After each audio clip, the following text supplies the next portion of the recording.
高雄轻铁昨暗又搁出车祸啊！这地点呢是伫高雄灵雅区的河北路，也搁有中正路口。这是一个少年人，伊骑乌多摆来到这的时阵呢，哪像是违规倒弯，结果去弄到轻铁。这个车头钣金落落来，加载呢，伊人是干那轻伤尔尔，也毋过除了吃罚单以外，也着照刑法移送侦办。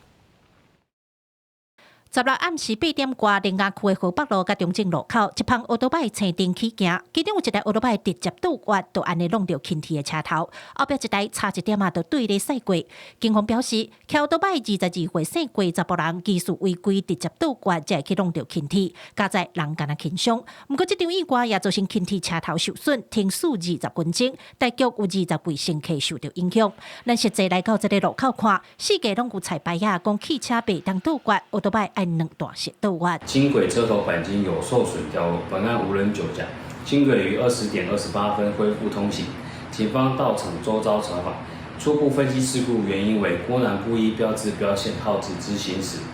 高捷公司表示，去年轻铁因为汽机车违规造成的事故拢总24件，今年甲当有14件。这2年除了加强相关科技的警示，设立科技执法列违规以外，也有提升轻铁司机的防御驾驶观念。针对16暗时的意外，高捷初步了解，轻铁是青灯通行的状况，因为车头钣金有落落来，已经拖登去详细检查，确认内底零件是毋是有受损。初步判断，轻轨列车为绿灯通行状态。机车疑似交通违规，与列车发生轻微擦撞。本案如今警方确认为机车违规，高捷公司将针对列车毁损状况以及人力动员进行求偿。姓郭乌多摆驾驶因为无遵守号志，骑车去弄到轻铁，除了要赔偿高捷的损失以外，警方表示，交通违规的部分加起来上悬会罚3600块，也照刑法的过失妨害公众运输刑事安全罪移送地检署侦办。记者邝阿祖、邱兆勇、高永昌报道。